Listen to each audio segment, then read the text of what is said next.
Hello, hello! Happy Friday, everyone! Hello, Eleonora. Hello, Dark Shadow. Hello, Kennedy. It's lovely to see you all. We we eating good today. Yes, absolutely. Hello, Dark Shadow. How are you guys today? How was your week? How was your 2 weeks? I skipped last week because I was so busy. I had visitor after visitor, which is lovely. Hello to my visitors if you're watching this at a later date. It was lovely to see you, but very tiring to host. I'm good, not drunk this time. Well, that's good. That means you can fully absorb the armor that we are doing today. Yes, I am back on the armor again. You can tear plate armor from my cold, dead hands. I love it so much. And today we are going to be rendering it. I have finished the line art. My show is on. Hello. Yes, I finished my line art, so we shall take a look at that in a second. I do apologize, I was lurking last stream. That's fine. I appreciate you just being here. I appreciate all my lurkers, and I appreciate everyone who has something to say as well. It's all fun. It's all nice. Yeah. Shall we drum roll, please? Let's have a look at this. Let's go right into it because I gotta say, I think I kind of slayed on this one. Here they are, all 4 of my designs, partially coloured.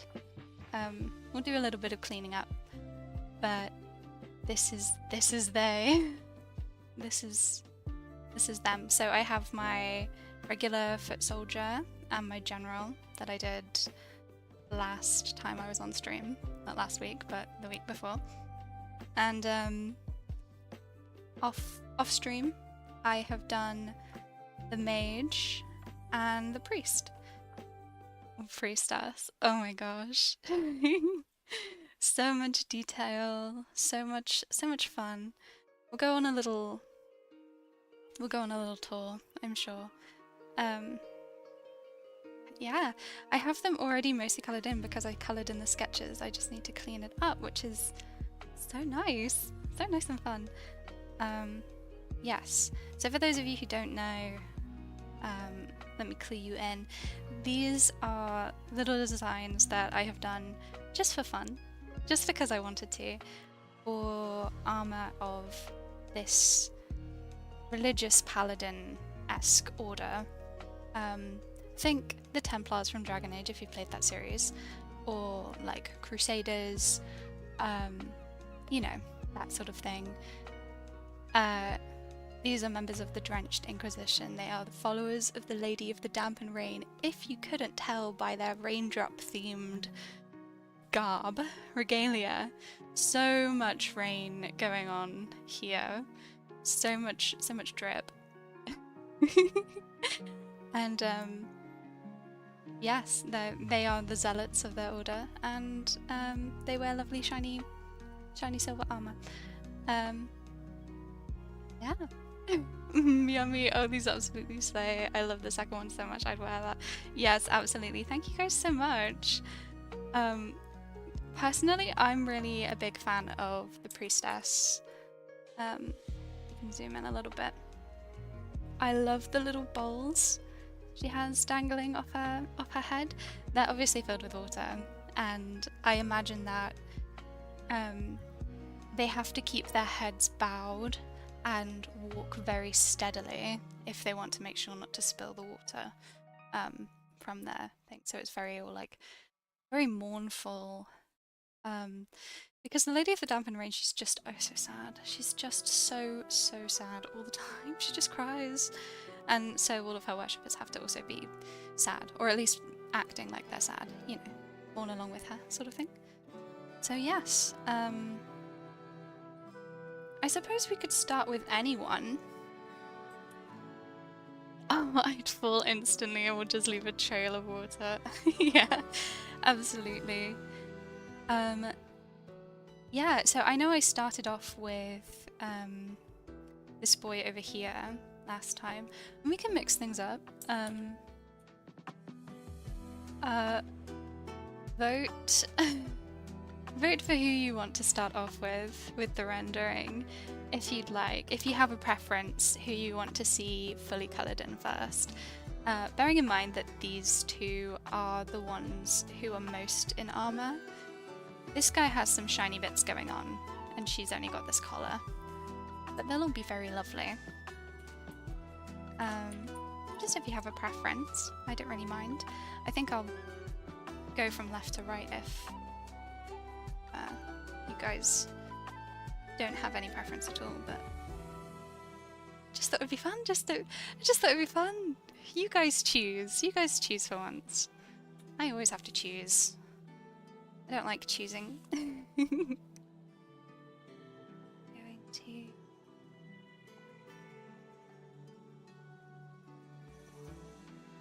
What's this? Going to get all my layers in order. While you guys... I just need one. Number 2. She is pretty slow. Don't think I have anyone, unless anyone else has any... Number 2 might win by default if no one else has any preferences. She is probably one of the slayest.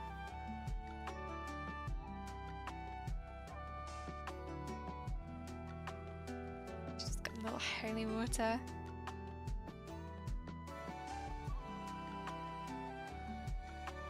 She is serving, you're so right. Well, I suppose no one else has any other preferences. So I guess we'll go for number 2. It's fun. I like... It's like I have power. Yes, my minions. Choose for me. I'm gonna grab these layers. Where they need to be. Put it in another group. Gosh, there's so much admin when you have this many layers.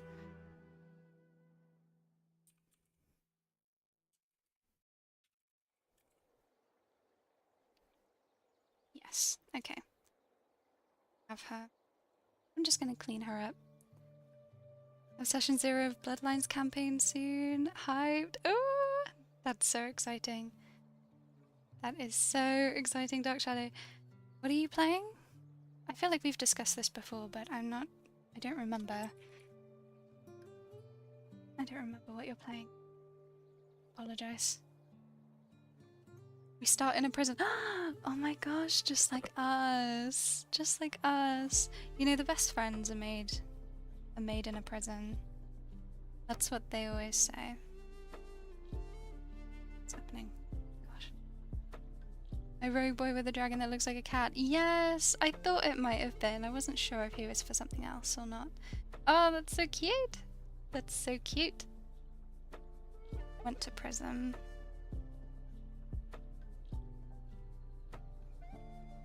That is...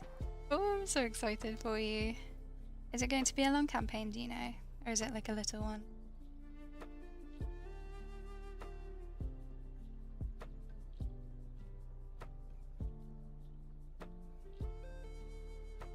Well, hope it's long. Well, at least it doesn't have like a... Oh, this is going to be a short adventure sort of campaign, you know? Because sometimes it's like, oh, this is just a baby one. Let's...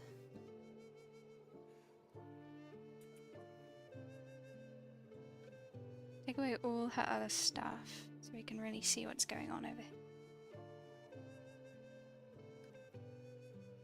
You'd be switching between this one and Drift. That's so cool! Gosh, I can't imagine having 2 campaigns on the go, really. So I've like... I don't know, it feels like it would be a lot. I don't know how people do like... you know, you see a lot of people who talk about having like 3 different campaigns on the go, and that's how they manage to play like every week or so. because not everyone can play every week, which is really sad. I think playing weekly is definitely the healthiest and best thing for your D&D game. But you know, some people can't do that. And so I see a lot of people online who play every week by being in like a bunch of different campaigns, and I don't know how you keep up. Maybe like I don't know what I would do if I was just like, I already think about Senimirin all the time, and before that I was thinking about Zafir all the time. Maybe it would be healthier for me, actually, as part of multiple campaigns. Maybe I'd have more than one character to think about at a time. Maybe that is the way. I had 4 going at once at some point. It was rough. Oh my gosh. Like, how do you just... Because you'd also be in such different places in each one as well. So like you'd be playing one character who's just gone through the most traumatic thing ever, like they'd just like watch their parents die in front of them or something, and then you switch to another character and they're on their like beach episode. The emotional ups and downs would just be crazy. I used to find it so hard to remember how my character was feeling when I was playing Zafir, mostly because he was just going through so much all the time. That guy had the worst time imaginable, like start to finish. He was just always crashing out, and I was like, I had to really keep on top of like what he was feeling about certain things, because so much would happen to him weekly. It was just like, he discovered such horrible things about himself, and it was just like, oh, you know. Meanwhile, I had the best week of my life, so then clocking in on a Sunday to be like, oh, I just found out I've been dead for 100 years. This sucks, you know, that sort of thing.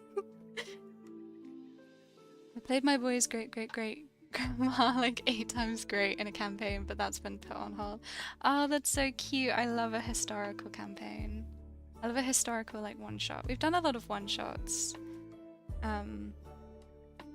simultaneously. And also the one time that we almost had 2 campaigns overlapping, but the first one only had like 1 session, and the other one was one that I was DMing. So that doesn't really count because I was just like DMing. That's the closest we've ever got to having more than 1 campaign at once. I love playing in the past, even though it's like, it's all fictional. But you know, sometimes you have a canon like, this is what year it actually is.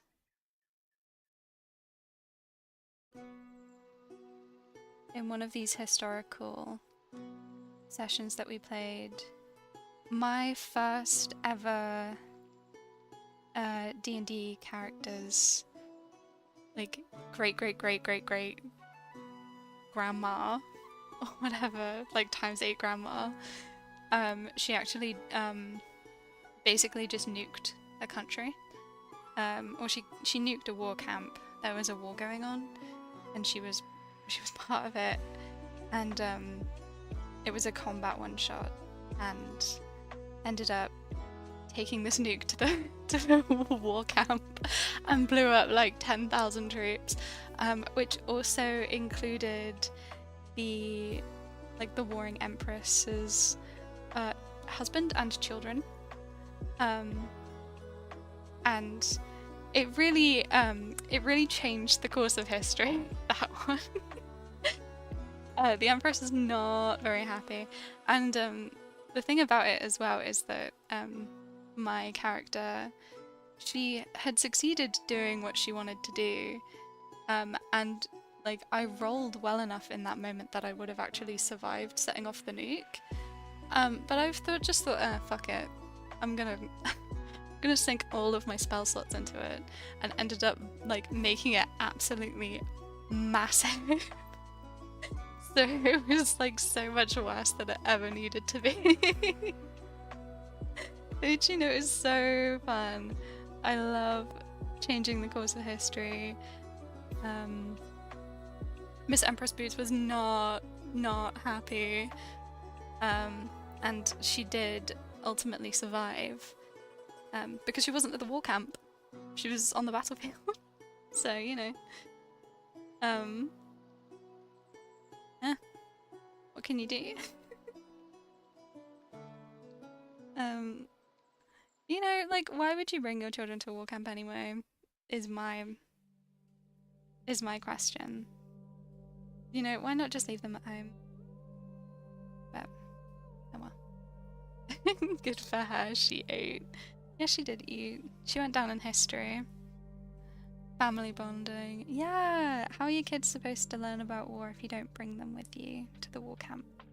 It's fine. You gotta teach them about battle. And the last lesson they learned was don't go to war camp with your mum because you'll get blown up. My word. It's fine, it's all fictional, it's fine to laugh. But yeah, that really changed like the course of history. A lot of things went a certain way because of this one shot. It's just so fun. And it's really fun to see like your characters come through and like have made an impact on the world. Oh, and another historical like campaign. It's like a mini campaign.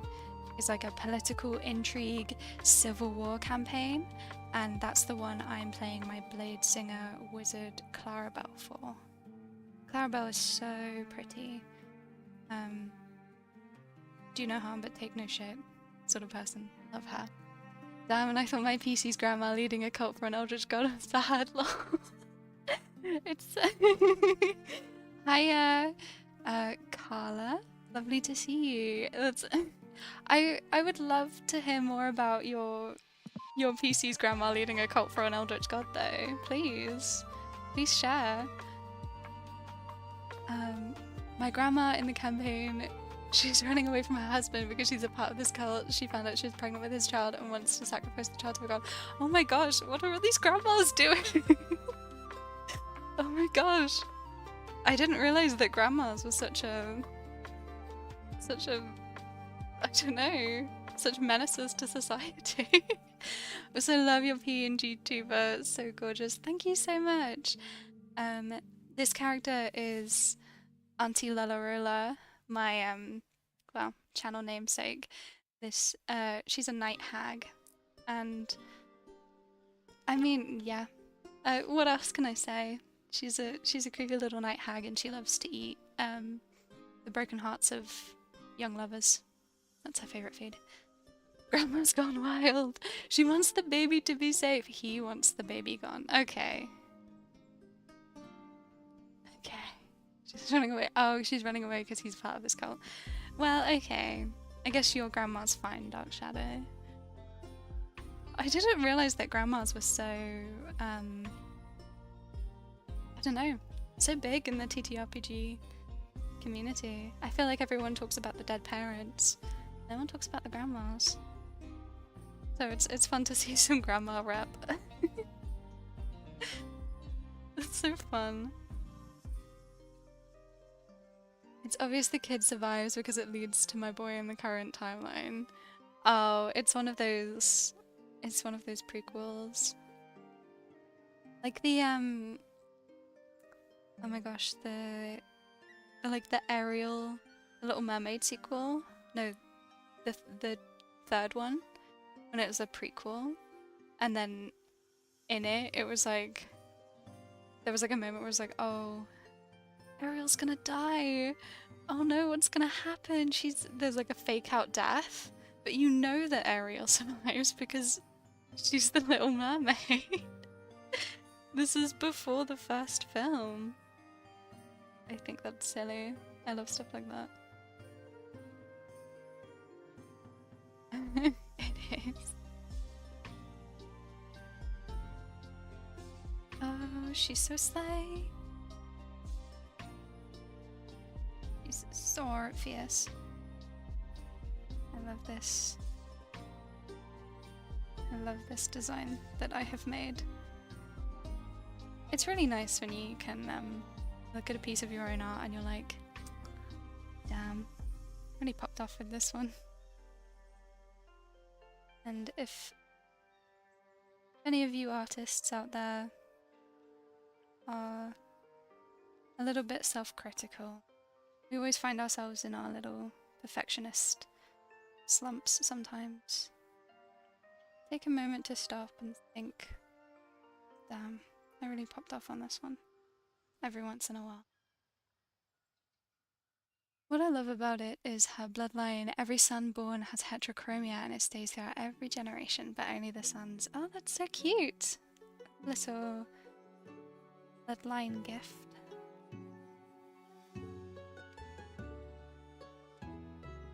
I think heterochromia is a really fun one. It's such an iconic thing to give your character. Because it's so cool. Why have one eye color when you can have two? You know? Two different ones.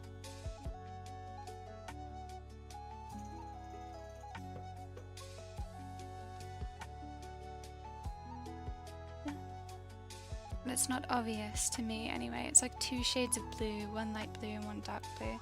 Oh, that's fun. It's kind of like how most heterochromia comes across anyway, do you believe? Like you obviously have the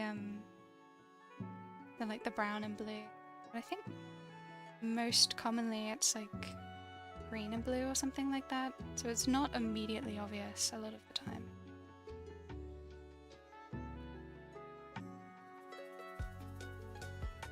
That's so cute though.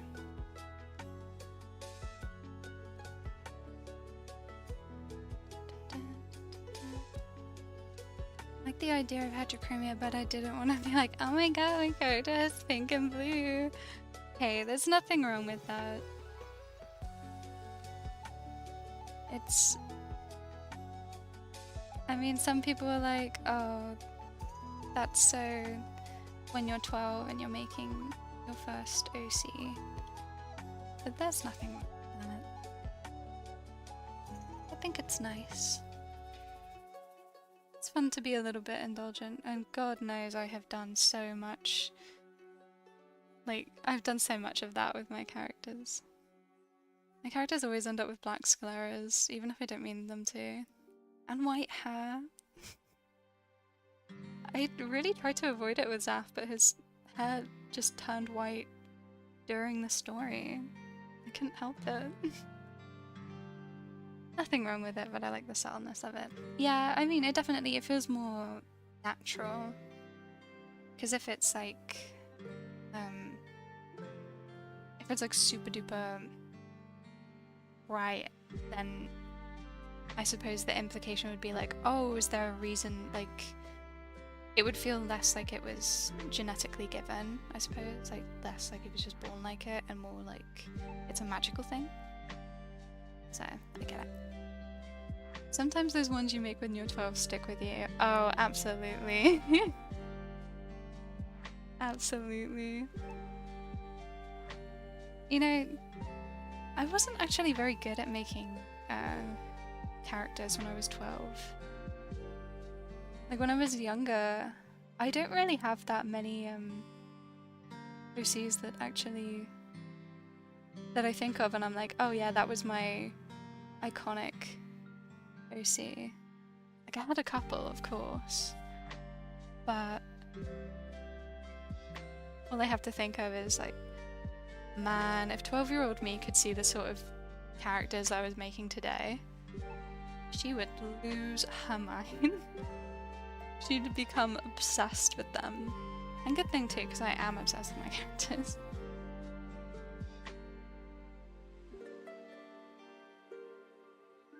My PC is an aberrant mind sorcerer who's the spawn of said eldritch god, who my DM made out to be the origin of everything. her grandma sacrificed her mother to create her. Oh my gosh. Oh, that's so sad. But also so cool. I love Eldritch Staff. Appearance changes brought about by story, my beloved.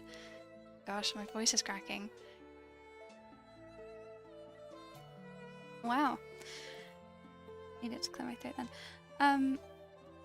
Yes, absolutely. I love appearance changes brought about by the story. I had so much of that. Honestly, my character Zafir is the king of appearance changes brought about by the story. He started off like he started off the story dead. He was an undead. He started off the campaign undead, so he was really, really pale, and he had black hair and these smoky tattoos all over him. And then he, at one point, he died. He had an arm and a leg cut off at one point. They were reattached, but they left scars. Every time, the 2 times that he died, his smoke tattoos, they grew. Eventually one of them like reached his eye, and the ink of the tattoo basically like stained his eye black, so the sclera went black. His hair changed, his hair went from black to white because of a wild magic surge, and he came back to life at one point, which meant that he went from being like really pale with white hair to getting his original like skin color back, which was a bit more like a tan olive skin color. So he went through so many changes, and then his hair grew back. His hair began to grow again because he came back to life. So it grew back in black, his natural hair color, but it had like this white streak in the front. And those are all the changes that he went through in a 1.5 year long campaign. So fun. I'm never afraid to do something weird with my characters. I love when something crazy happens to them and something changes them forever. I love to redesign my characters even if I love them how they are. So yeah, I don't think I'll ever beat that one, to be honest. But I don't know actually. My current character, Senna Mirren, in the last session, she picked up this like piece of metal or something, but it's not metal. It just looks a bit like metal, but it was once this strange goo, and from the looks of all of these skeletons on the floor near where we found it, this strange goo has the ability to mutate, like make them grow, like make people grow extra heads, grow tails, weird stuff happening with their ribs, and like a third eye and stuff like that. So, you know, if I'm not careful, something might happen. I'm not sure if it is actually... I'm not sure if this is actually the case. If the goo is what transformed these people, but it definitely seems likely.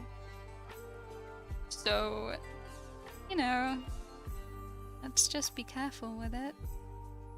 Hopefully she doesn't end up weird. Should I bring back my undead cleric? She will be getting worse. Gally is actively rotting. Oh my gosh. Absolutely, I love an undead. I just think they're so tragic and sad. It's really interesting, I think, to like figure out how they feel about being undead. Because I mean, some undead be like, oh, like I'm just happy to be here. Like I'm so glad that I'm still here, even if it is in this form, in this way. My undead boy was not happy about his fate.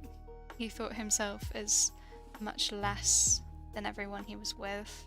So he was super self-sacrificial for all the wrong reasons. But then he became super self-sacrificial for all of the right reasons. He was doing it out of love and not out of self-hatred, which is really nice. That's what you can really explore, isn't it? The same PC ended up dying while her cult was trying to capture her, and her lover brought her back with a cursed staff, which made her a skeleton for a bit. Eventually she got skin again, but she permanently has half of her face exposed, exposing her eldritchness and skull. Ooh. A whole skull out? Oh my gosh. Now that kind of goes hard. Did she like cover it up? Because you could have like a really cool mask in that case, but it's also really cool to have like the half skeleton given as well. Super cool. Either way. Eleanor, you should check out the Grim Hollow classes. There are some pretty good classes for death and disease. There's a paladin class that focuses on spreading diseases. Oh my gosh. It's like reverse paladin. Paladins with their lay on hands and their immunity to disease. That's so fun. Oh, custom plague domain. Oh my gosh, that's so cool.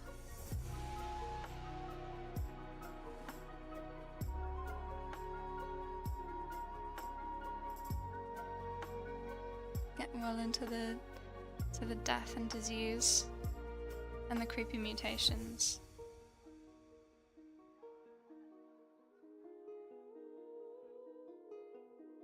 Speaking of eldritch horrors, well, I mentioned the goo that I found in the last session, that we found in the last session. So basically, in the last couple of sessions, we have ventured underground to the underways in the Upper Dark, which is just the level above the Underdark. And this is where all the dwarven civilizations reside, or where they used to reside, because naturally, you know what dwarves are like. They tend to burn bright and burn out, so they have a lot of lost civilizations underground. And well, these ones, there are no records of them. These ancient cities have been struck by the record for quote-unquote crimes unimaginable. So the country that we're playing in is absolutely just riddled with dwarven ruins right below our feet, but no one knew about it. No one thought that the dwarves had even built anything here because they've all been basically like censored, erased from history. And we were wondering, well, Eleanor, the scholar that we are helping, she was wondering, why is that? So we went down to look. We went down to look, and we found the ancient city.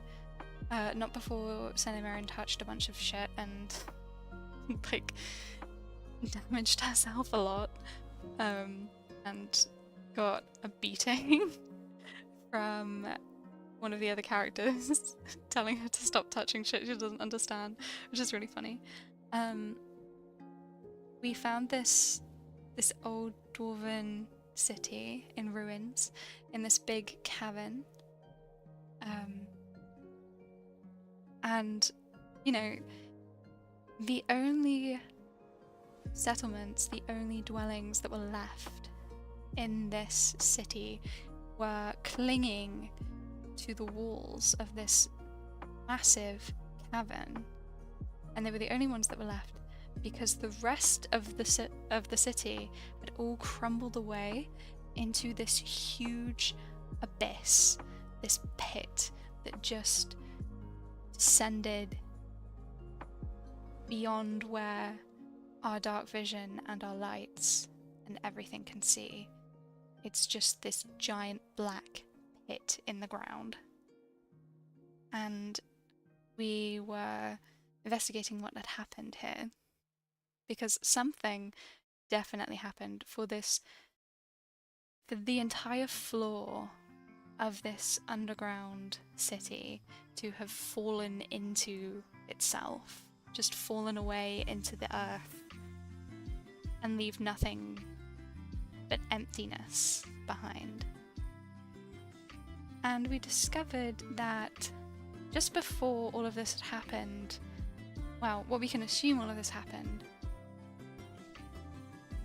the priests had stopped worshipping the elements as they had before, and they started worshipping something else.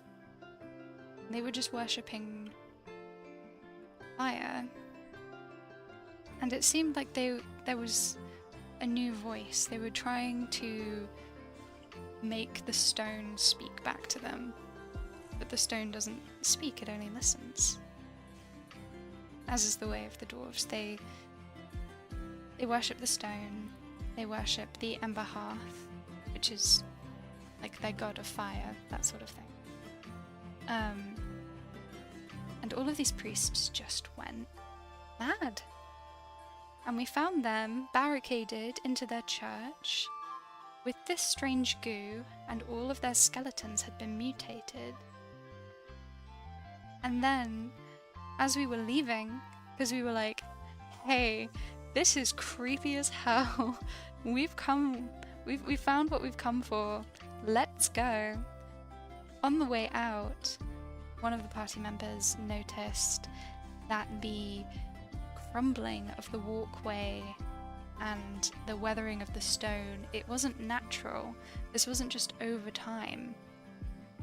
And this had actually been caused by massive claw marks gouged into the walls of the cavern, and had just torn away entire chunks of this city and chunks of rock and paths and bridges.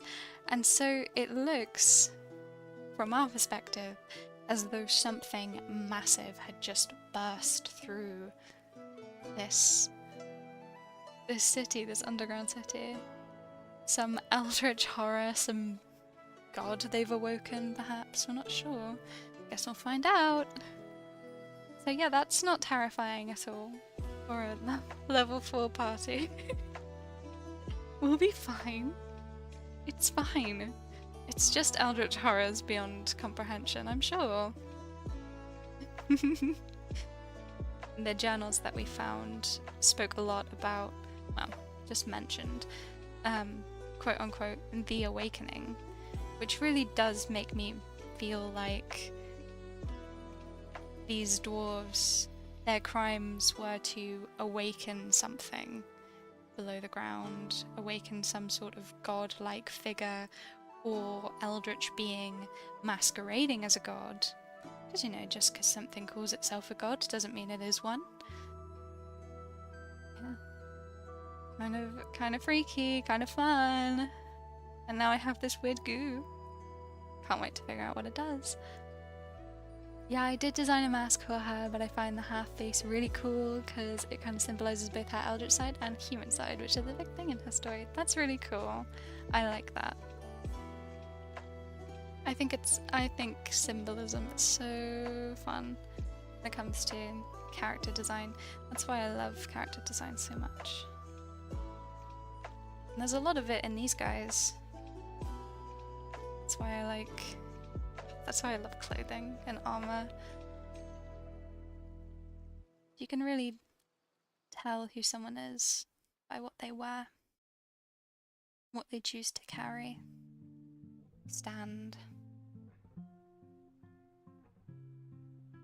The emojis, so funny. It's story time.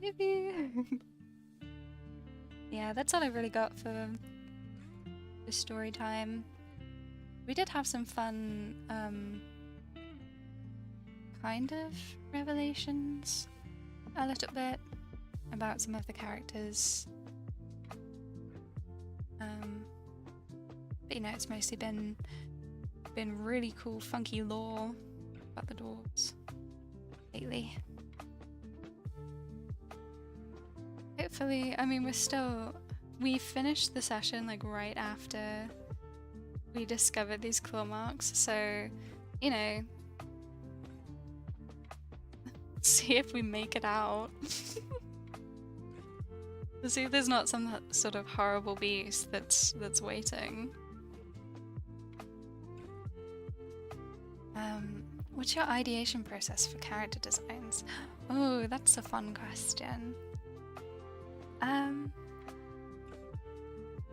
It's a lot of things. I don't have like a sort of strict method, like a one thing then another, but I just have a bunch of different things that I think about. First of all, it's just like, who is this person?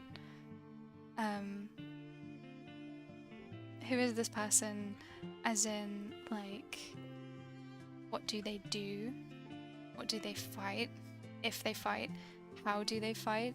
Especially when it comes to armor designs and stuff like that. So like, is this person a rugged traveler? Are they on the road a lot? Or have they lived in a city their whole life and stuff like that? So for instance, with this this design that I am rendering right now, she's a general, she's like a battle commander,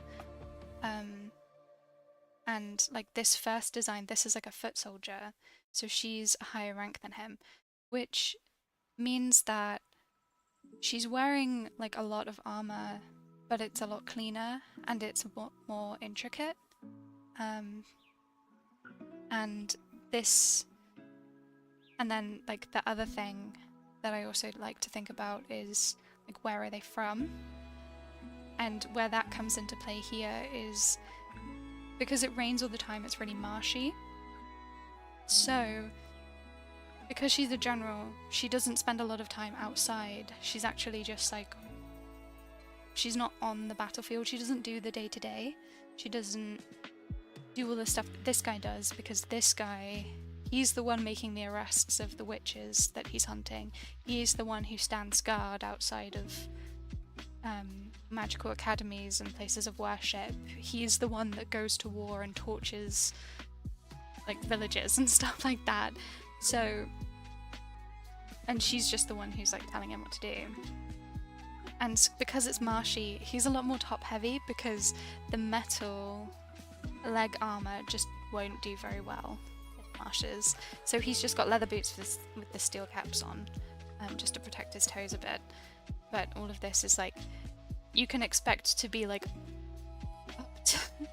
up to here in mud, you know? So it's pretty, it's all like kind of bare down here. Whereas here she's got like this long veil that drags along the floor because she's not out in the mud. She's not out in the mud.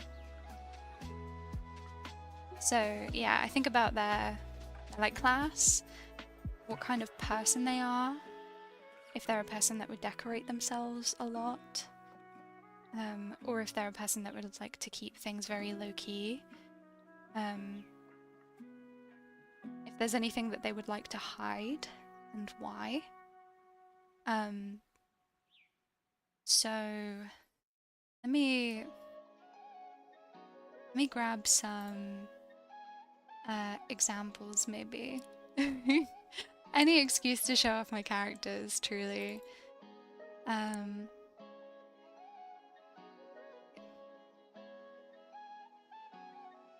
So this is Senemiren's current outfit, and she wears this like, she always wears stuff that covers most of her skin, because she has all of these intricate tattoos underneath, like all over her body, and these tattoos are religious in nature, but they are like part of the religion that these guys are against. They are like opposing. It's basically like Christianity versus paganism, like way back in the day. She's a filthy pagan, a heathen from the hills, and so if they take notice of her tattoos, she will be executed for heresy. And so she keeps herself covered up, and that's what her clothing does. But she's not used to that. She doesn't like covering up. So whenever possible, any sort of inch of skin that she can show off that doesn't have a tattoo on it, she does cover. She does reveal, which is why she has her shoulders out. And in other outfits, she has like her chest out and stuff like that, her stomach, all of that sort of thing. My other character. Let me get my favorite boy. Let me get my dead boy, because he's a fun one. He's got the best armor. Okay, there we go. Here is my boy Zafir in his final form. So he's got this really cool armor on because he became the champion of the goddess of death. And he has all these crow feathers and stuff, and the ram skull, and all of that. And this red silk is related to the goddess as well. It's viper moth silk. He has this dagger of mercy attached to his ankle because it's for like mercy killings. And so you're supposed to get down on one knee because the person that you're killing should be like on the floor because they're dying already, and you're just mercy killing them, so you have to get down on one knee, and so you have to reach down to get it. And he has this like scar on his chest. It used to be a tattoo, but the way that he dresses in silk, mostly because he is from a very hot country, so he needs to be breathable, and he wears his shirt very open because he is quite proud of the fact that he has survived all of this bloody nonsense that has given him this scar and all of these tattoos, and like he went through just the worst shit and he came out of on the other side of it, and for a while he was very like angry about it, but now he's quite proud of the fact that he went through it, so he shows that off, you know, that sort of thing. It's all these little things. And like this mage character, because the Inquisition do not like mages, but they make use of mages, it's very tentative. It's very much like, oh, what you are is very shameful, but you are very useful. We trust you, but only as far as we can control you. So they wear this sort of like mask over their eyes because it's like they're covering their eyes with shame, and they have this shroud that will get stuck to their faces. It's almost like it's a little close to like torture methods.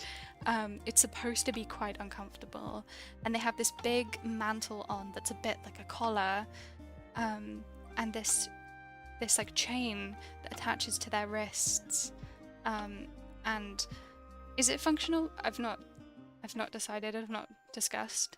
But even if it's symbolic, it's very much like, oh, yeah, like it's very like fear. Like, oh, we're very scared of you. You're very shameful. We need to keep you under control. All of these white bits, these are like prayer sheets. So they're literally just like draped in prayers from the lady to like, oh, please just don't bring upon us misfortune. Here's these blessings. The lady will protect us from you. The lady will protect you from yourself. That sort of thing. But then he's also got a little pouch for his components because he does need to cast spells. That's what he does. And I figure that I'm not sure if the mages join the Inquisition by choice, or if they're given this as an alternative to execution. I imagine it's a bit of both. I imagine that some people are happy to join, others are basically forced into it. And so this garb means something very different for the person who's wearing it. So someone who's joined on purpose would be like, I know I'm shameful, but I have made the effort. I want to serve my lady anyway, and maybe someday she'll accept me for my terrible prowess with magic, you know, that sort of thing. But then someone who did not want to join, was basically forced to join, they would view this as shackles, as being imprisoned. This is humiliation of the highest order, and it just speaks to their mistreatment within the order itself. Yeah.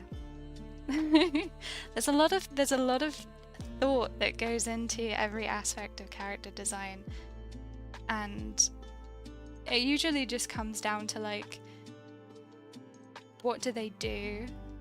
Who are they as a person? What's their personality like? And where are they from?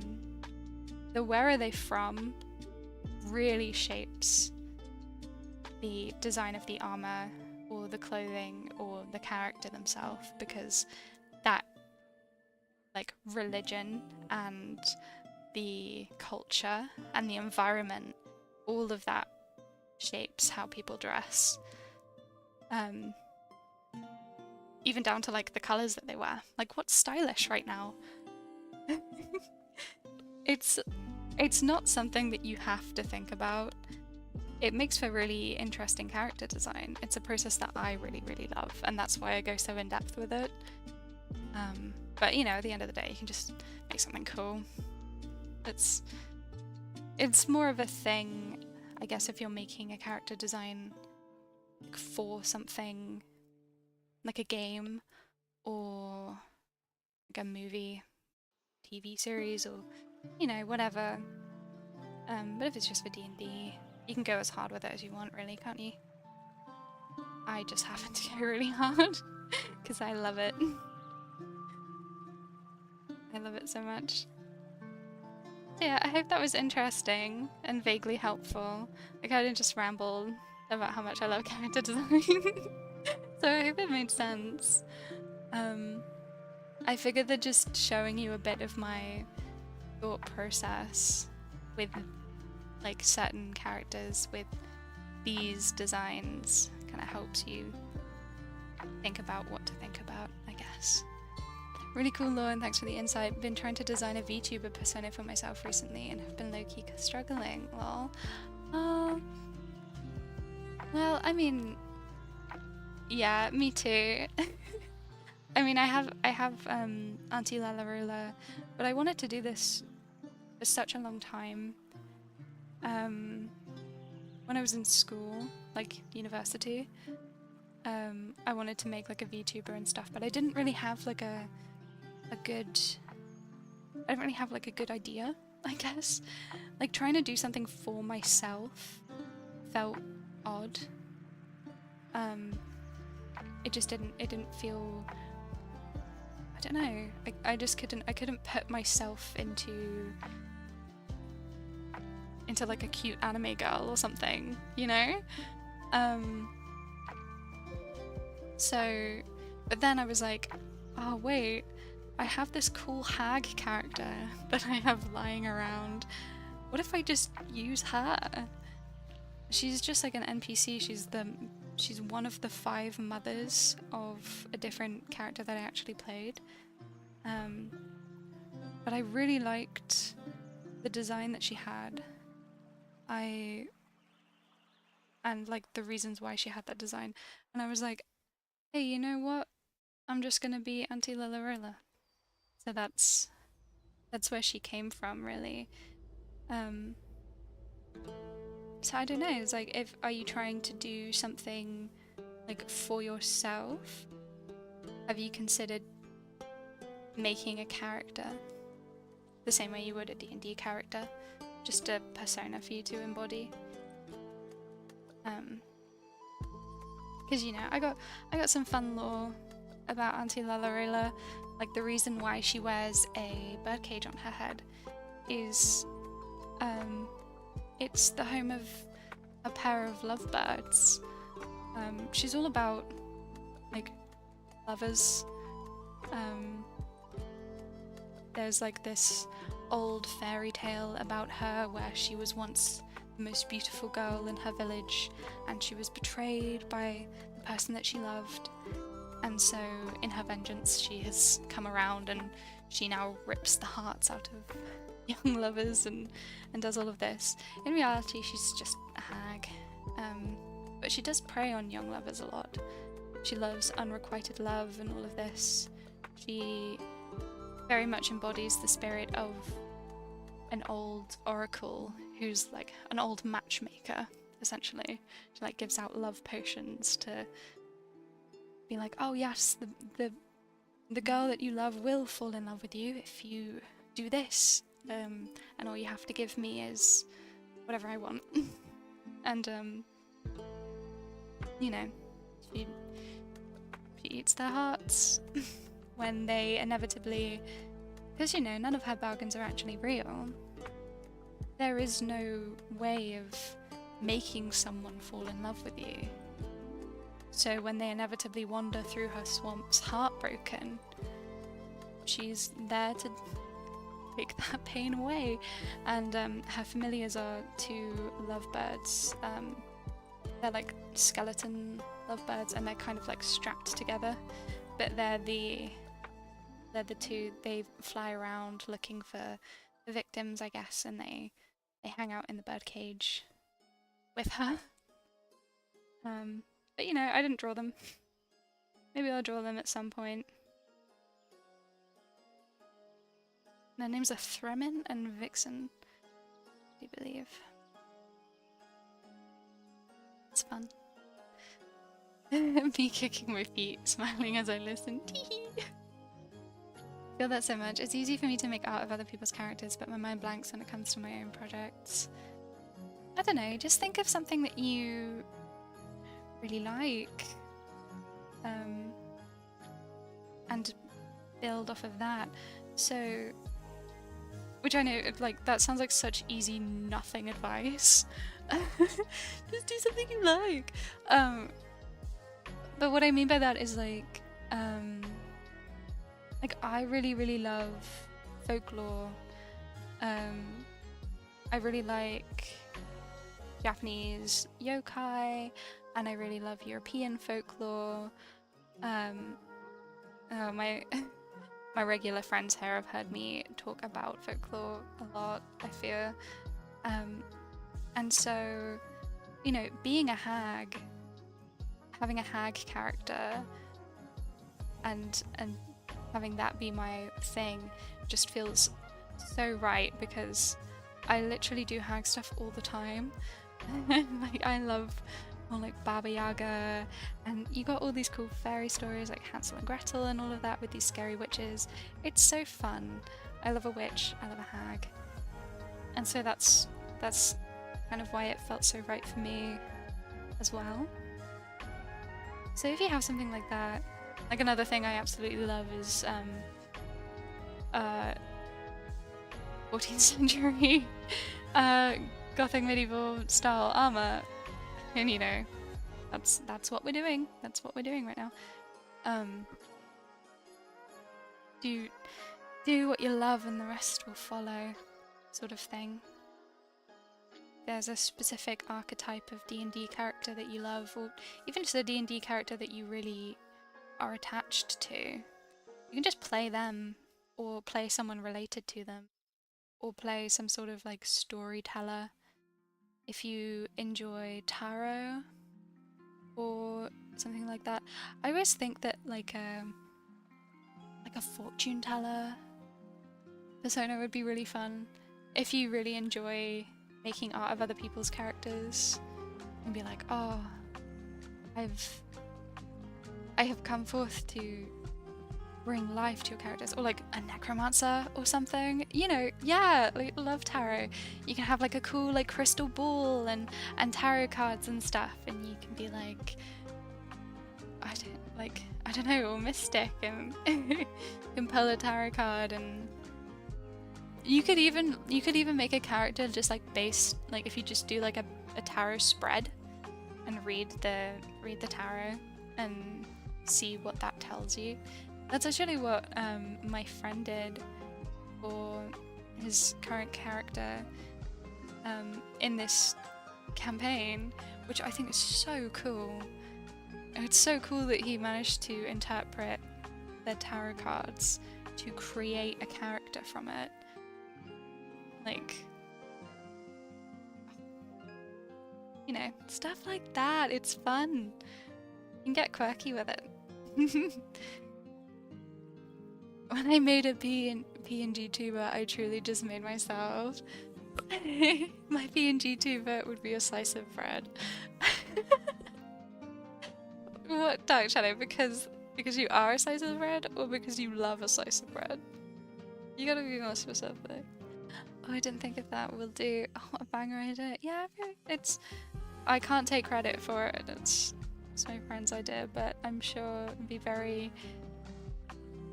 very excited if other people do it and have success with it. But yeah, you know. I think there's nothing wrong with being very, very self-indulgent when it comes to your character designs. Just do whatever you like, really, innit?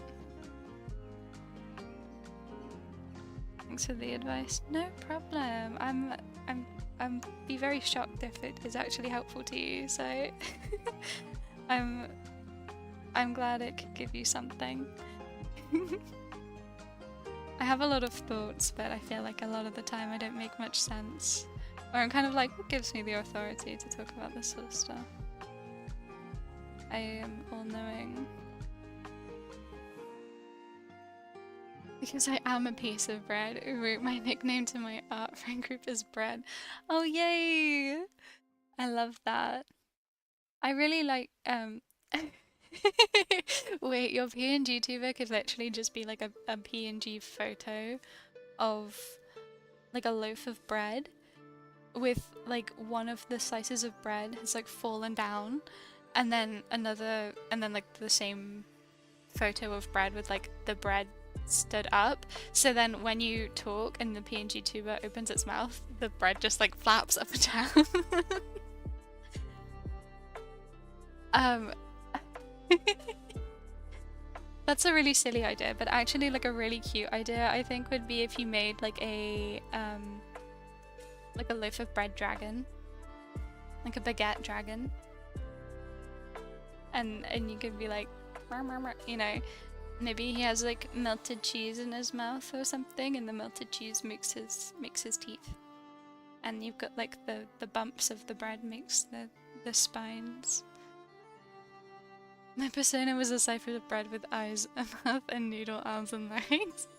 Love it. OMG, that reminds me, I had a barbarian who was literally a loaf of bread with a bread baron. I called that. That's so stupid, I love it. Oh my gosh. I have a whole bread family, my mum, dad, and our dog. Oh, that's so cute. We love bread. Breadbarian. I just got like a flashback to a character. I don't remember whose character it was. Was it mine? I don't even know. There's this character who was just like obsessed with cooking. Oh my gosh, no, I remember now, I remember. In the D&D campaign that I was DMing, it's hag stuff. Basically the premise of the campaign was that this was a group of people who had all separately made a deal with a hag, and then she was using them to basically just fulfill her shopping list.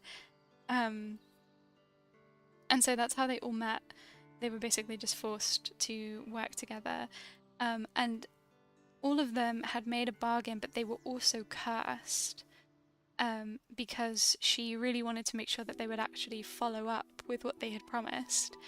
And so she asked them all to, retrieve her shopping for her, and to make and she was like, I'm not going to remove the curse until you finished, essentially. And one of the characters, their charisma stat turned into the char stat, and their charisma just became like how well they can cook up a really mean meal, a really mean barbecue. And this character had like a negative to their charisma when they started, so they were they were actively bad at cooking. And it was just really funny. And I think he walked around with like this big hunk of meat as his sword, and this guy was like objectively evil as well, which really added to the whole thing. It's really a shame that we never got to finish this campaign because it's really funny premise. I really enjoyed it, and it was my first sort of foray into DMing. It was just a lot of fun. But this was all like in person, and you know, we were doing it while we were at uni and stuff like that, and so when uni ended, kind of all just phased out. Now we play online, but you know, it's been so long since all of that happened, and it's like I've already told people the secrets of the campaign and everything like that, so I'm never gonna finish it, I don't think, but it was really funny. Our dog was a burnt baguette, OMG. I love it. Bread family. It's so cute.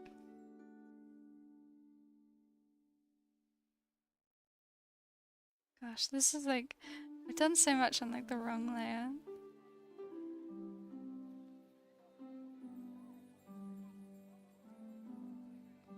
So yeah, now I'm moving on to the shroud.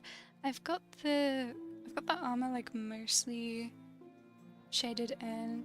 The thing about metal is that it's super high contrast, and you kind of need to take a break from it and then come back to it later after you've shaded in some of the other stuff, because of color theory, it will change it, and then you need to like go back in and make it even more crazy high contrast. What are you doing here? Get away! Get out! Yeah. That armor looks yummy. I want to spread it on toast. Thank you. I'm really happy with this armor, actually. Just think it's really...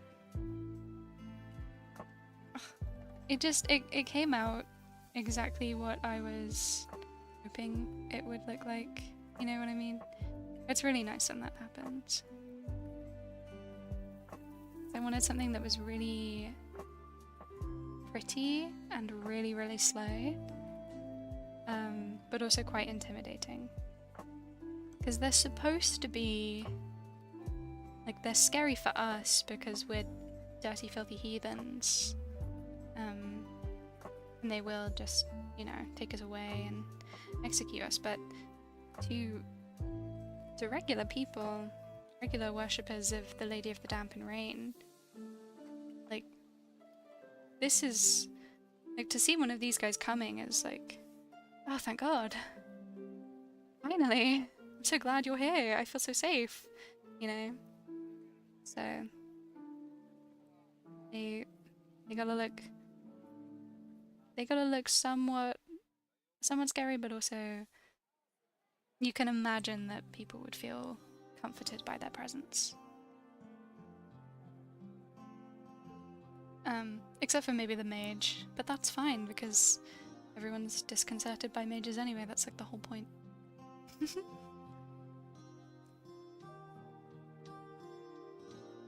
Little.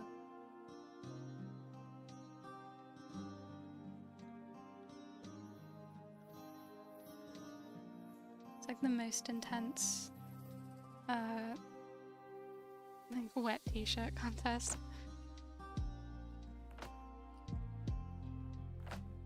Because the moment that they go outside, it's like, this is all just gonna get stuck to them. All of these shrouds and veils and robes and stuff. And again, that's kind of the point. There's like this whole bit for them about like carrying burdens. It's like a noble thing to carry the weight of the lady's reign, sort of thing. So like these priests, they wear loads and loads of layers. Like this is like actually a pretty low down priest. Like a regular, like maybe like a vicar. Maybe like a bishop. A regular bishop. But like the higher up you get, the more robes they have. And it's just like so uncomfortable because it all just soaks through. And it just would be so heavy. Plus these pans of water as well, these little bowls. They have to bow their heads and stuff. It's like, damn. To make yourself really, really uncomfortable to worship your lady. You know. Religion be like that sometimes, I suppose.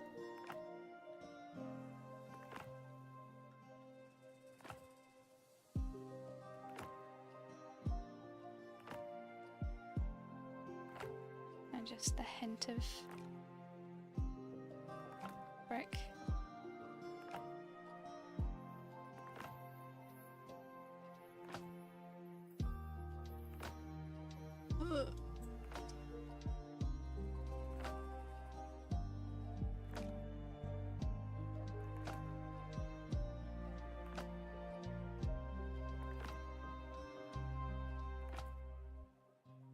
Like I've been so distracted with chatting, I'm actually not as far along as I would usually be.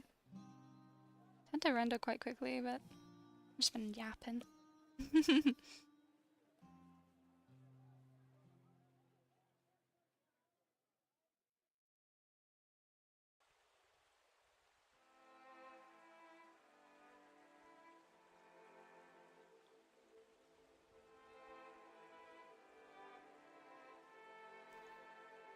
I love this so much, honestly. Oh, so sweet.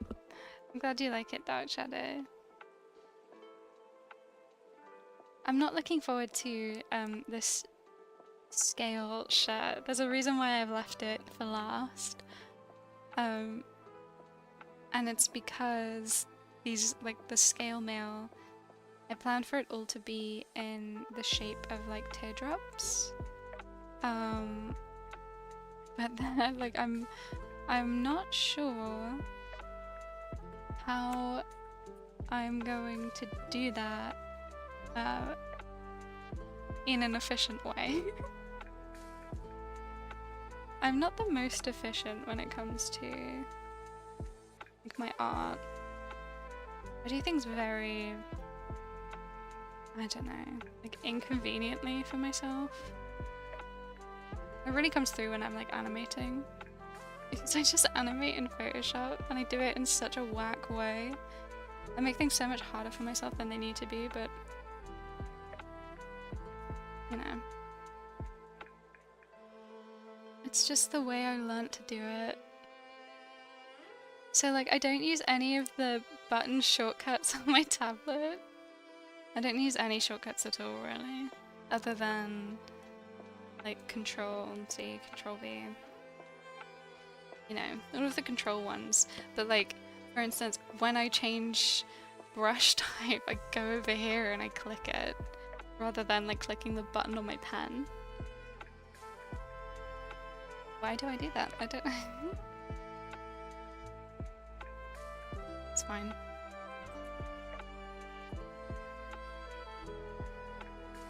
Animations are so good though, that last one you posted was fantastic. Thank you so much! Is it the Sun and Mirren one? Or the Wriggle one? Because I posted one yesterday. And that one I spent ages on. But it's always the way, it's like the ones that you spend the most time on with your animations hardly get any views, and the ones that you spend like a couple of hours on end up getting so many. That's just the way it is.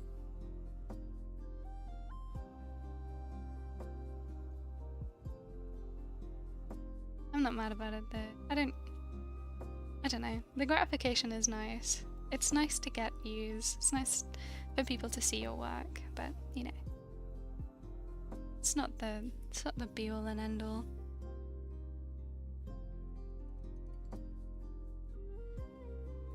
Just here to have fun and show off my little blowbears, and maybe get some commissions while I'm at it. That's nice.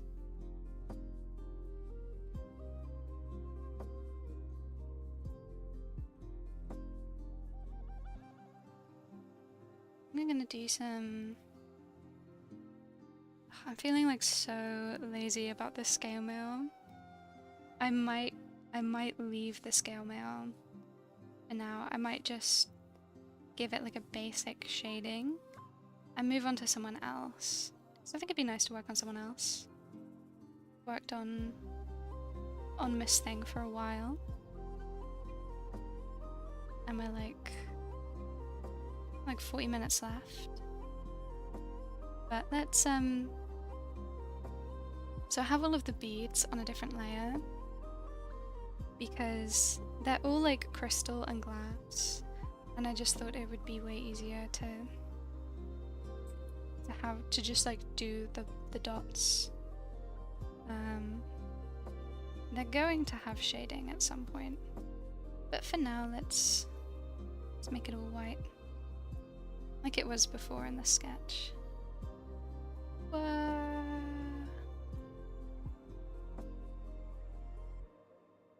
Go. Ugh, she's so pretty. Give it like a little bit.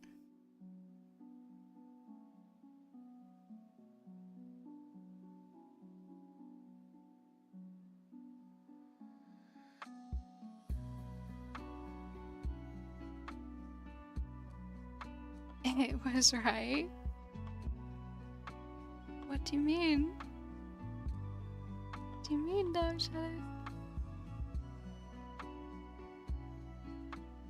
I love when women. we love when women.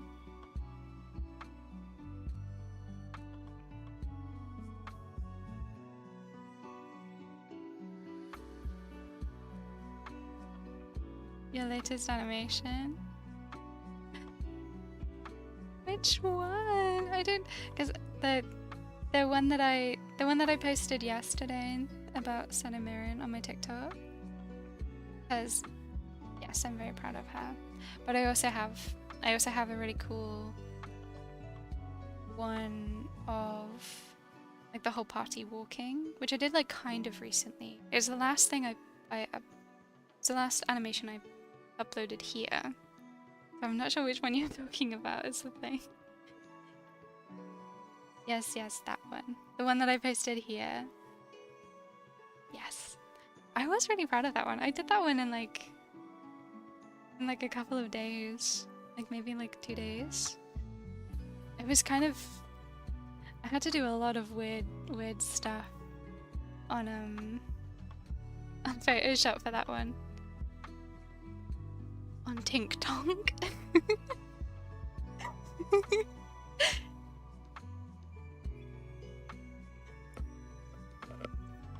Both are excellent though, to be fair. Thank you. I can't do a lot on TikTok. It's fine. I'm planning on uploading it here to YouTube as well.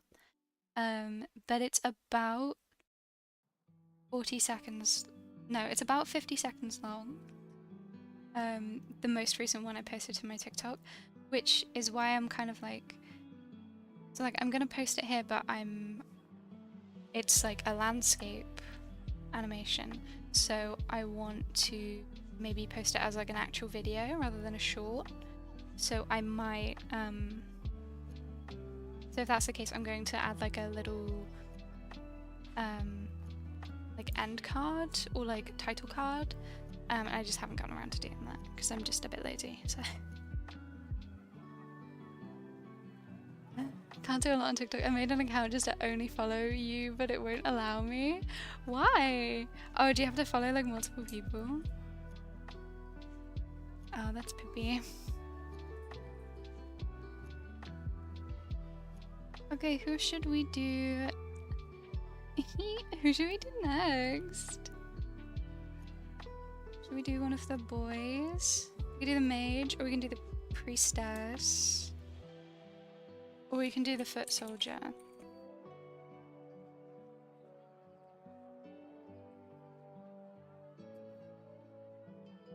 I'm gonna call him Foot. Name is Foot now.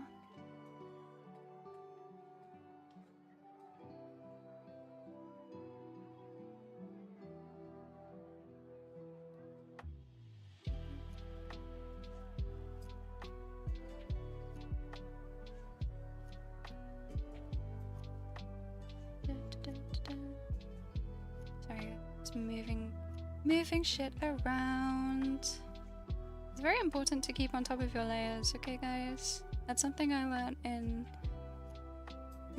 university. You know, for the workflow of game design. Whoa, sticky keys. Calm yourself. That was so loud, I'm so sorry everyone.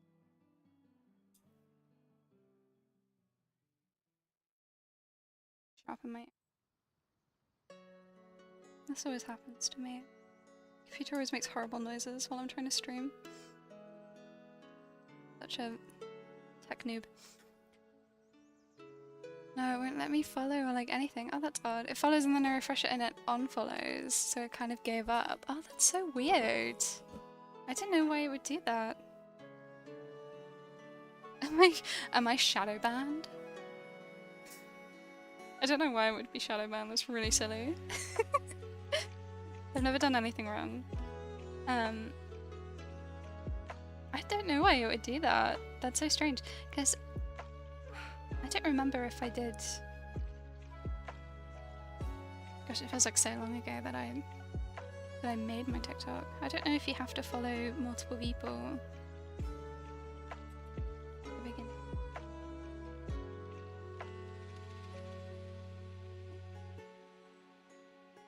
That's so weird though.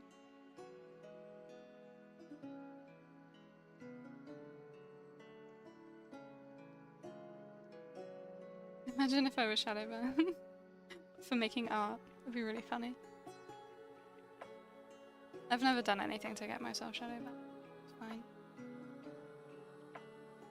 The only trouble I've ever gotten in on TikTok was when I did a speed paint of one of my little like dress up, like dressing a character, but it just so happened to be a woman, and said woman was wearing a bra, and they were like, that's nudity, and I was like, okay, so you didn't, they got antsy at me about the one that I made for Zafir, where I covered his junk with a leaf. But I appealed it and they were like, yeah, that's fine. But God forbid I draw a girl in a full bra. She had a bra on. And, you know, they were like, I appealed it. Again, they got antsy at me. So I appealed it. And they were like, nah.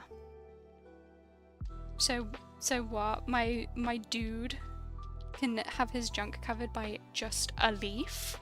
A little tiny leaf? But a woman wearing full underwear for half a second before I give her a top? Before I dress her? That's not allowed? Okay. I see how it is. And like, it's not even like I was doing anything lewd.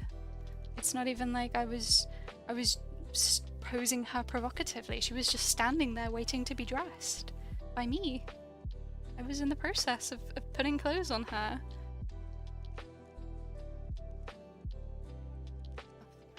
It still annoys me to this day. They never, they fully, like, they were like, oh, you're done. Like, they would not reinstate my video. And they gave me like a warning. It's like, Christ. Just for drawing a woman eating a meal? A succulent Chinese meal? Crazy. I could understand if I was doing like horny art, but I wasn't. She was just wasn't even real boobs. Wasn't even full boob.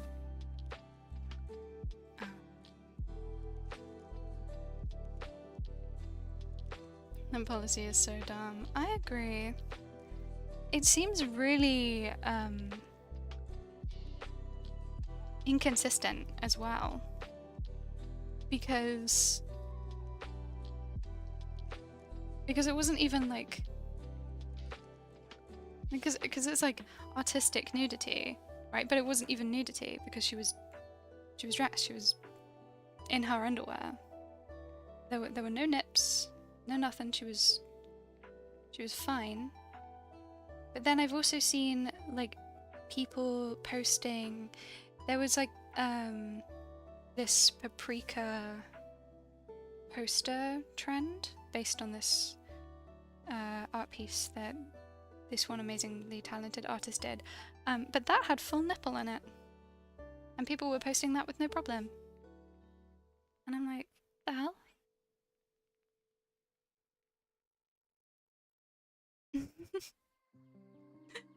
That's my rant. It's my incoherent rant. I don't understand it. It doesn't seem very well policed. And it doesn't really make much sense. But there you go.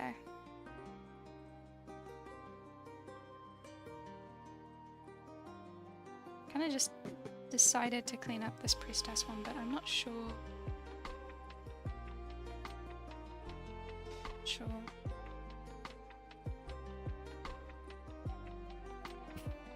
Maybe I will do the mage instead? No, I just started doing this. Maybe they want you to cover the women with leaves. So true, actually. Maybe I should have just covered her in leaves. Ugh. I can't decide between these two. I think the mage one is a bit more interesting. So I think actually I will switch over to the mage. Because he's got some interesting stuff going on. Although the priest one I think is the prettiest.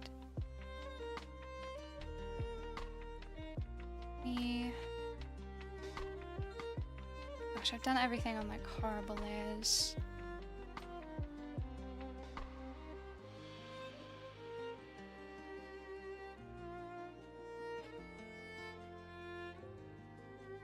But it sucks that happened to you. Thank you for your condolences. It's okay. It just made me really nervous about doing those dress-up videos anymore. Which is a bit of a shame because I really love them. Love just doing like a bunch of outfits, one after another. But you know, it's fine. I can do it for the boys. I can still do it if it's a boy. But if it's a girl, oh my gosh. God forbid.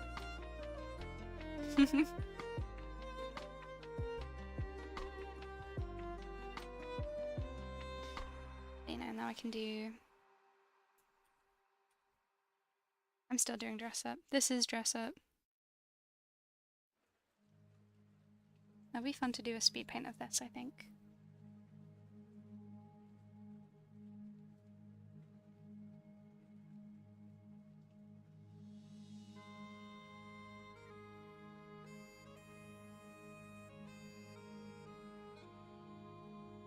This guy has like black leather shoes, but he also has like black metal like, greaves on as well, which I think is fun.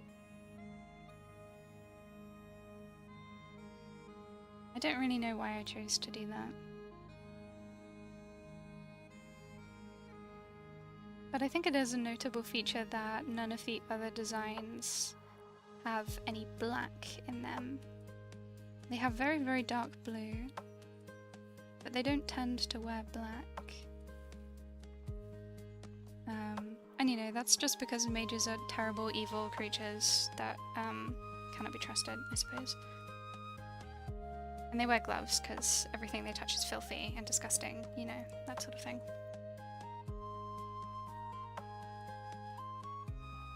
Like, fantasy classism. I wonder if it would get mad about a shift or chemise. I wonder how transparent I could make it, how sheer I could make it before they got angry. I think it would be fine. Like, I'm not really sure why they were so finicky about the bra.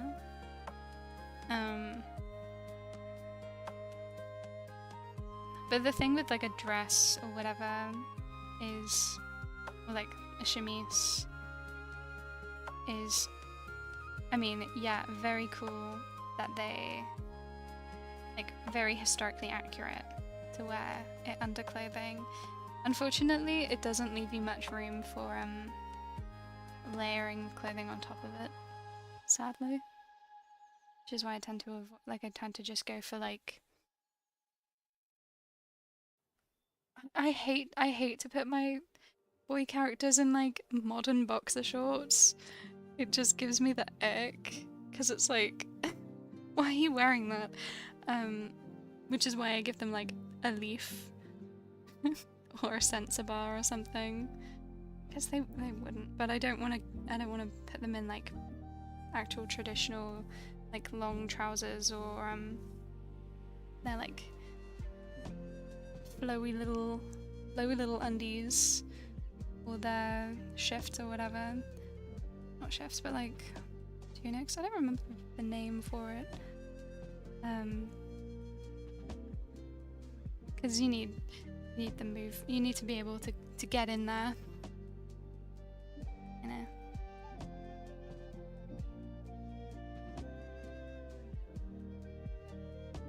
It's funny because I get plenty of bra advertisements on TikTok. Yeah, I mean, they've got like straight up, like, I know it's disguised as other content, but they have straight up like NSFW content on there. It's like, it doesn't make any sense to me, their policy about it. You've got like people advertising their OnlyFans and stuff on there, but like, oh, I'm a criminal because I dared to dress a woman. Like, I was putting clothes on her. She was getting more dressed. It's so stupid. It makes me giggle.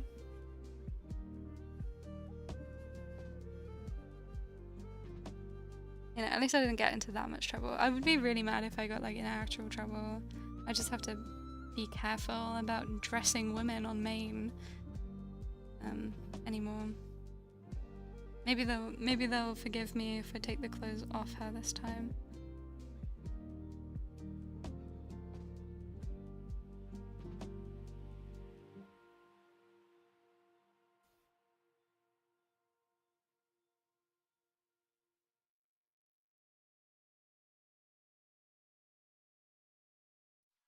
Gosh, again, this is like, I do stuff in such, it's in such an inefficient way.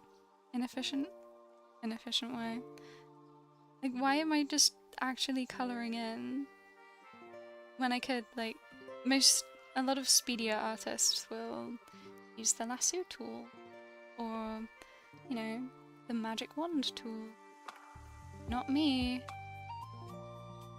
I'm erasing and colouring. That's why this part of it takes so long. I could save so much time if I did it in a way. There's reasons why I don't do it that way though. But I think most of those reasons are user error, actually. I'm just not doing it right.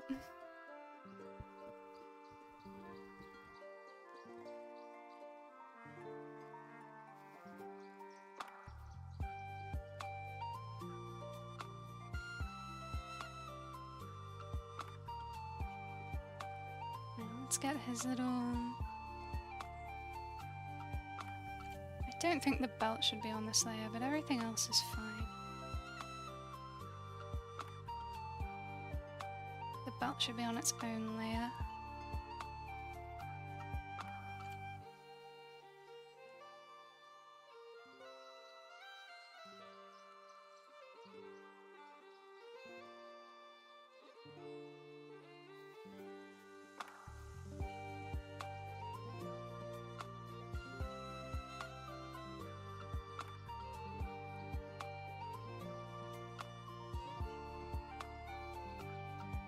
It's just...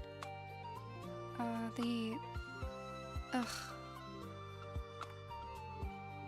Should I just...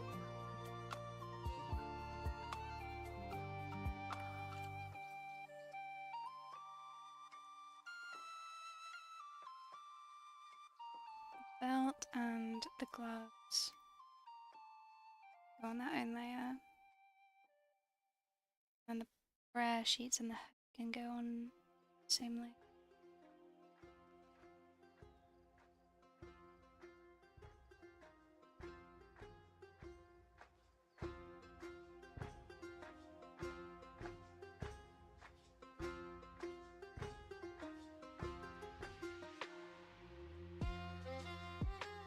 Gosh, I've only got 20 minutes left.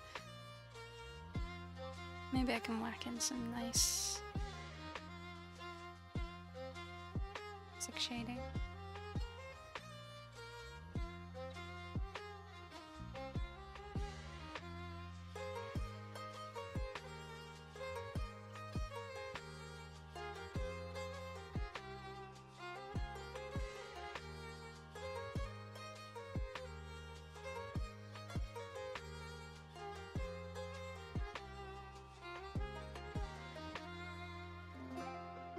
Maybe switching to the mage was a mistake. Maybe I should have stuck with the priest. It's okay. It'll get finished one way. I'm locked in now.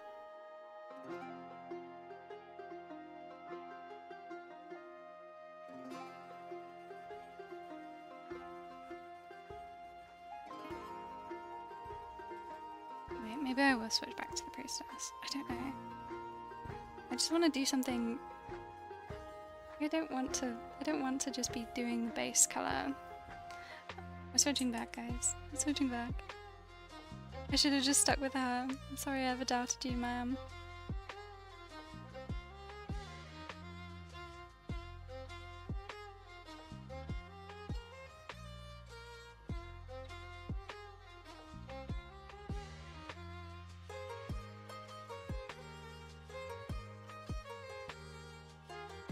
Sometimes I really underestimate how long it takes me to do stuff.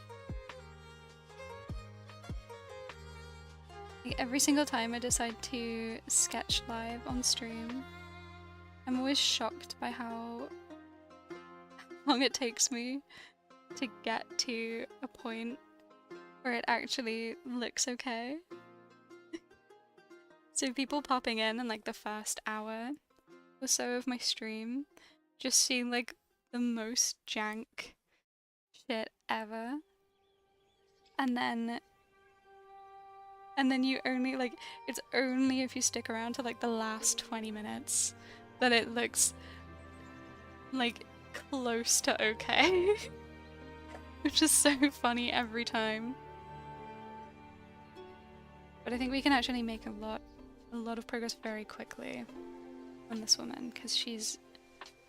You just need to add like the barest of shading.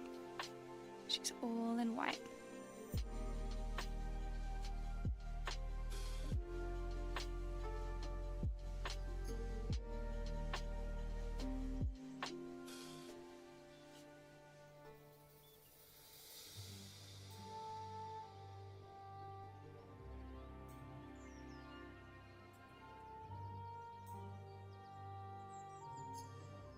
Real, I did an art fight stream a while back and had so much fun chatting with people. I only had a sketch by the end of it. So true. Oh my gosh, I've lost my thing. No. I hate when this happens. I lose my basic brush. My wax, my flex wet. There she is. Yeah, I usually start the stream with a sketch already prepared. I mean, it's something that I learned very quickly in my first stream ever. My first stream ever was actually during Art Fight as well, and I was I was doing like a revenge for someone, and I started from the beginning, and I was finding it so difficult to talk on my first stream ever while also like designing this character, and it was just like I unlisted that shit immediately. It was such ass, and I was just like, oh my god.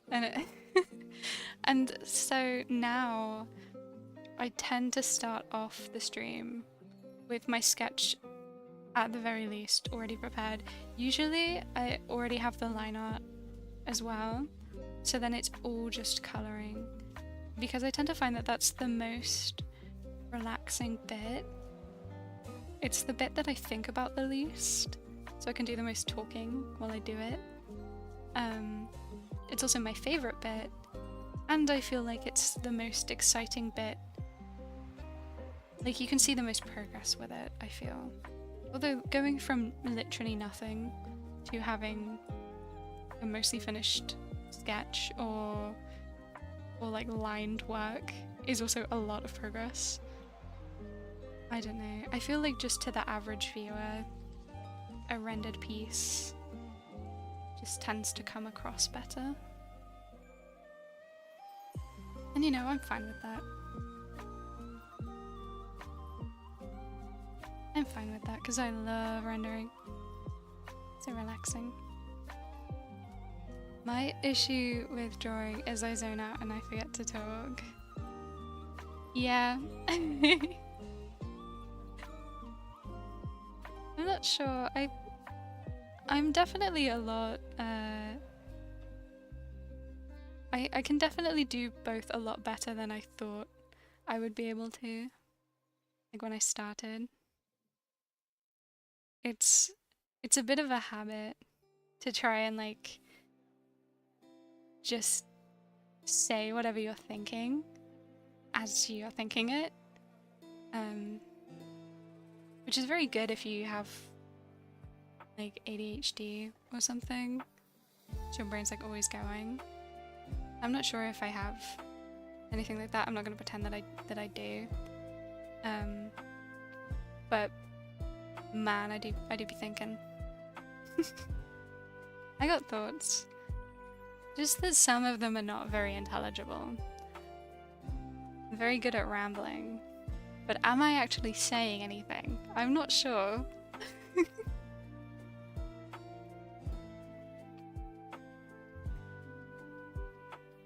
I also tend to get a bit like, oh my gosh, I wasn't saying anything, if I leave too many silences. But I have my music very quiet on my end, so it feels a lot quieter when I'm not talking than it actually is on stream. Which is something I notice when I watch the streams back. I'm like, oh wait, this isn't an awkward silence, this is just music. So yeah. Yeah, that's just a bit of fun streamer vibe. Just stuff that I've learned in my short time streaming.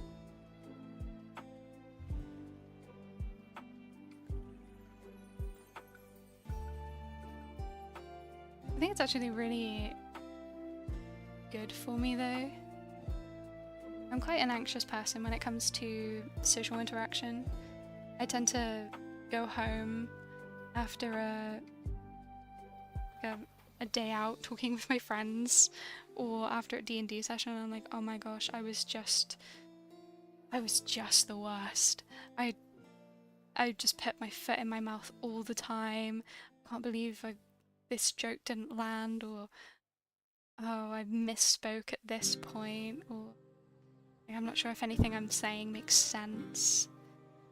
But actually watching the streams back, like I'm like, oh my gosh, I'm actually so normal. It's actually fine. What am I on about? Which is actually really nice. Not something that I expected to come out of this. Just to realize that I'm way more in my head about how I come across than I need to be. You know what I mean? Like faux pas that I believe that I made actually don't matter at all. No one would remember. That sort of thing.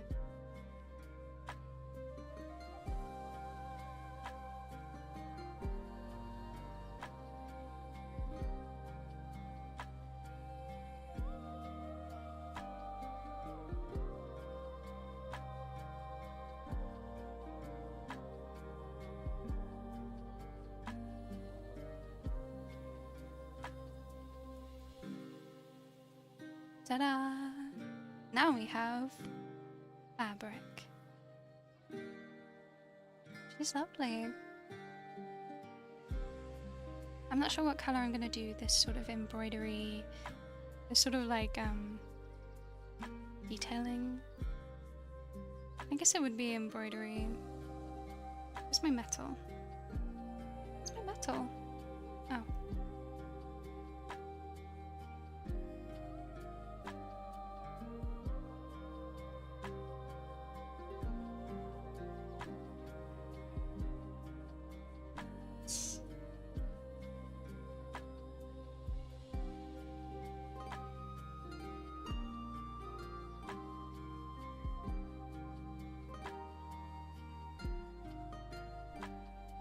I really like this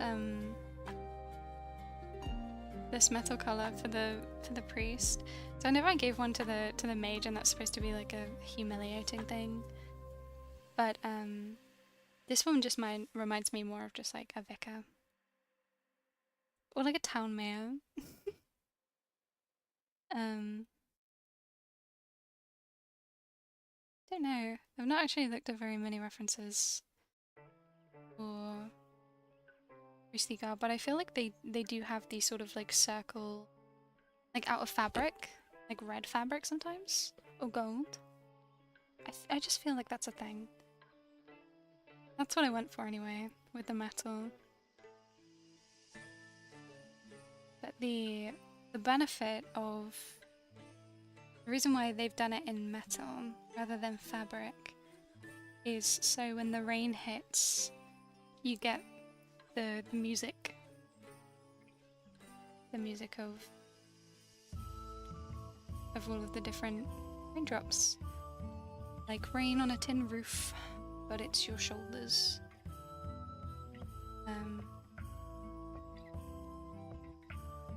And also just to make it all match up a bit. I think just make them all feel a bit more cohesive.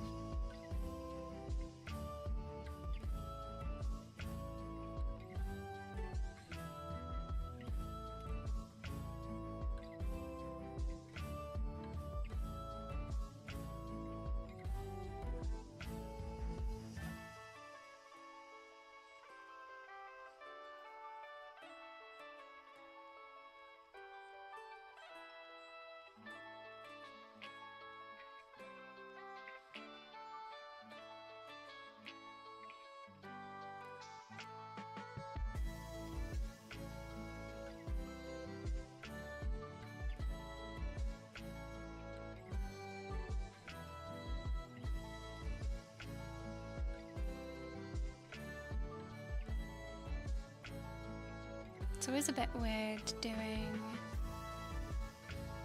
metal armor in a void like this. I feel like it comes across a lot better in a scene because you have more of an environment for it to sort of reflect off it.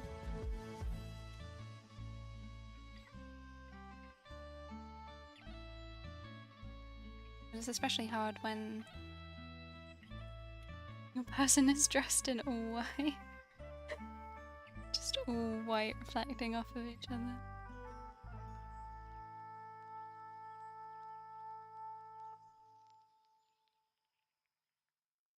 What's the contrast, girl? A little bit of blue.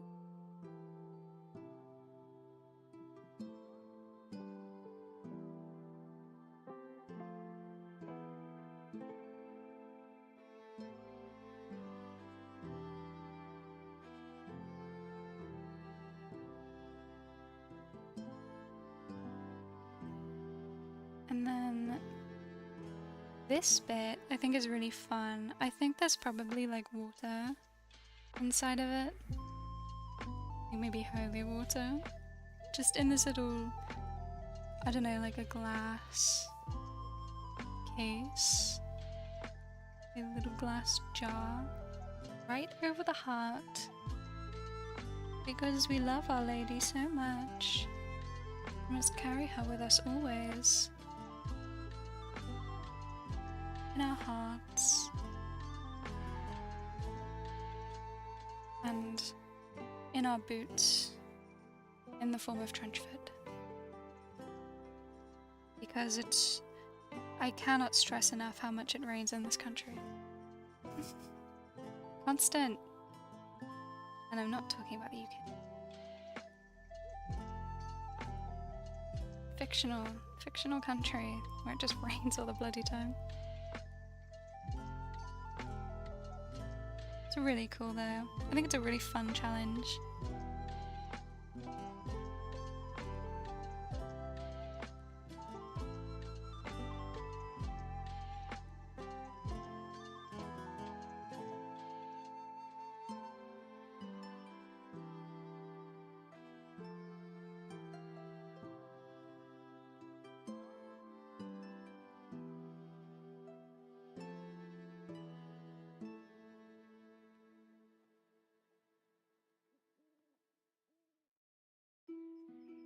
Gosh, we got like 5 minutes left.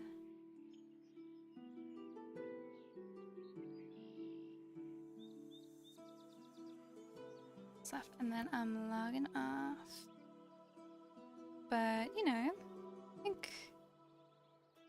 Oh, let's just get like a little bit of shadow in.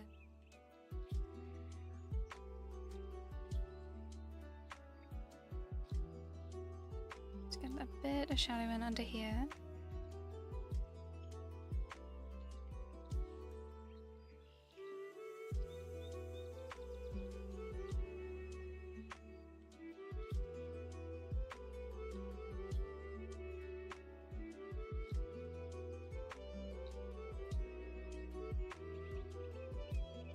She looks very... What is that? Porcelain? You mean porcelain? I've never heard that word before. Am I dumb? I'm sure you're right, whatever you mean.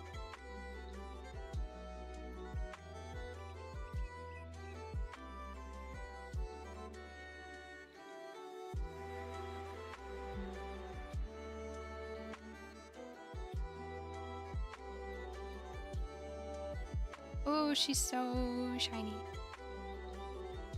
Oh yes, and of course, Miss Boots, Miss Thing over here.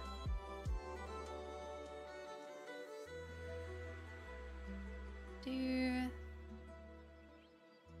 fade it down a little bit, just to make it blend a bit better. Just for now.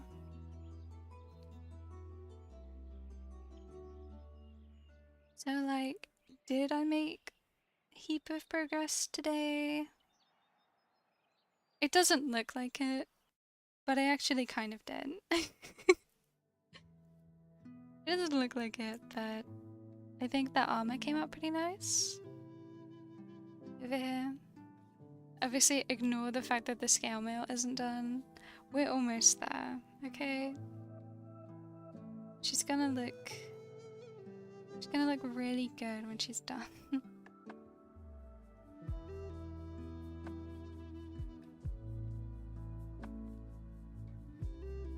She's gonna look so good when she's done.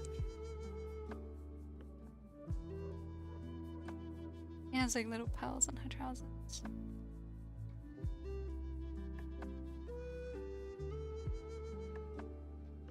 Very pretty. Thank you, Eleonora. Ooh. Let me get the let me get this in grey. It's coming out in grey. Oh.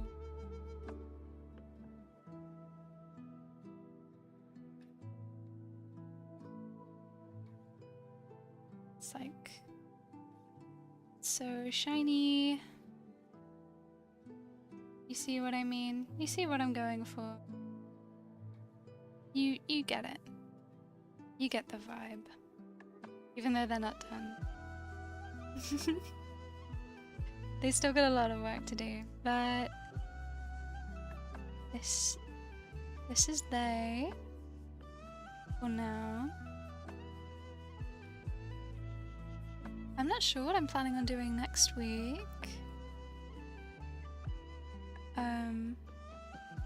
I guess it will depend on how far I get with these in the next week or so. Ugh, indeed. Because if I don't get any further with these in the next week, then I suppose I'll come back next week and I'll finish them. Because I'm sure I'll be able to finish them next week. And that will make this a trilogy. But if I do finish them, if I do lock in and I end up finishing them for fun, then I guess maybe we'll do something else. But the question is, what will we do? I could do what I was talking about the other week, where we design a little character, maybe a barbarian or an artificer D&D character, just because I really don't like those classes, and maybe I can force myself to like them. Or maybe I could do like Senna Mirren's backup character. I could design a backup character for her. Another one. I have a couple, but I'm not sure if any of them will fit. Or I could redraw some of my older D&D characters as well. I've been meaning to update and redraw like every single character that I've ever played, and I've played a good, like, I don't know, like 10 to 14 characters, and I am including ones that I've just done for one-shots, even just random characters for random one-shots. So that could be fun. That's a lot of, I've got a lot of different ideas. There's also, of course, I can work on commissions on stream, or I could start working on a VTuber version of my PNG tuber, because I do desperately want a VTuber, but I feel like that's a really big undertaking, so I might work on that in the new year. Might take it easy over Christmas. Ooh, redraw could be fun. Yeah, we could either like spin a wheel or like vote. But spinning a wheel might be fun. And then I can tell you the story of each character as I draw them. Some of them have a lot of backstory, and some of them have absolutely nothing.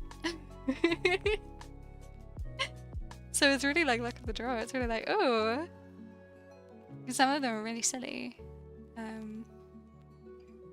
but then others have this whole like big lore behind them.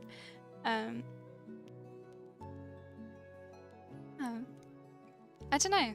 I'll think about it. I mean, it's all a moot point if I don't finish these in the next week or so. Because if I don't, then I'll come back and we'll finish these next week. But you're so right, Dark Shadow. Anything will be fun. Anything that I do on stream will be fun because I'm doing it with you guys. And I'll leave you with that sweet treat. Thank you so much for joining me on our regular or semi-regular. If I'm not busy, I shouldn't be busy. The next couple of weeks. Thank you for joining me on our semi-regular Friday night stream. It's been so lovely to hang out with you. Thank you for coming, Eleonora and Carla and Dark Shadow. It's been so fun to hang out with you guys, along with anyone else who's been lurking or has popped in. Thank you very much for joining me. I really appreciate you guys coming back every week and hanging out with me and talking about D&D. It's so much fun. Yes, so everyone have a really good week. Play some D&D, have some fun, and take care of yourselves. It's pretty chilly out there. Alright guys, see you later. Bye!